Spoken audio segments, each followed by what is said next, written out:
We're going to do our simple wound dressing. So I've already come in, I've introduced myself to my patient.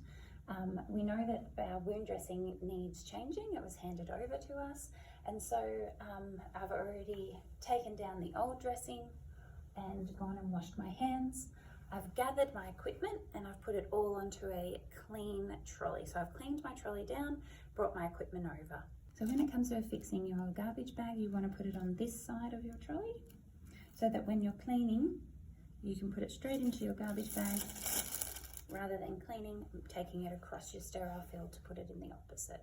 Yeah, so that's just a nice little nurse hack. Alrighty, so I'm gonna wash my hands.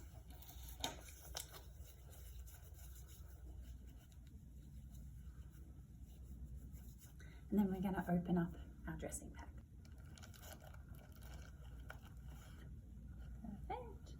So what we're wanting to do is open it up without actually contaminating it. So it's quite obvious where you can touch the blue side. You want to stay well away from the white side. If you're touching the white side, you're contaminating it. So we can open it out like so. We've got little tabs. Okay. So you can see how I've stepped back so that it doesn't actually touch me, because if I touch any of this, it's now contaminated. So this is the sterile field that you've created. Now we've got our yellow tweezers, which is what you use to unpack. So these are a different color to the other tweezers that you'll see in here.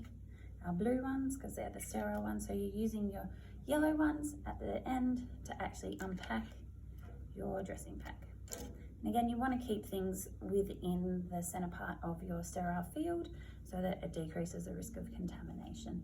Now my cleaning solution, 99% of the time you're going to be using normal saline. If it's anything other than that, it will be documented, so you need to check your notes. So you're using your normal saline to wet your gauze for cleaning. Now dressing, and lay that on our thing again. Again, being careful not to actually touch the inside, as that is your sterile side.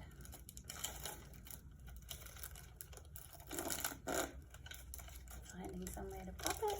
There we go. Alrighty, so I've got my dressing pack is open. I've got my cleaning solution and cleaning wipes ready to go. I've got my sterile field extenders here, my drying, and my dressing that I'm applying. So time to do our dressing. We've got all our equipment ready. The wound is ready. Patient's nice and comfortable, so it's time to put our dressing on. What we need to do is wash our hands, pop some gloves on,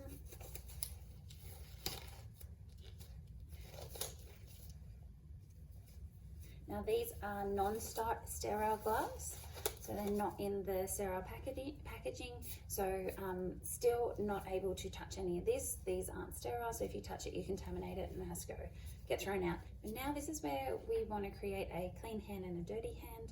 Usually what's easier is your dirty hand is closest to your patient. So this is going to be your dominant hand, and it's the one that you're going to be doing the cleaning with. This one you want to try and keep clean, so that if you need to touch anything on your sterile field, you can pass it from one to the other. All right, so I haven't touched the patient yet, so I can use my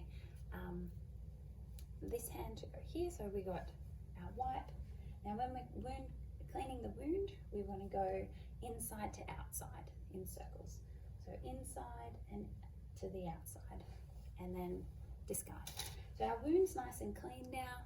We can get rid of these guys. So in here we go. Now we can pick up our dressing. You want to pick up on the back side, keeping this part sterile. Yeah, so picking up your dressing, popping it on your wound, and then using some tape to actually fix it.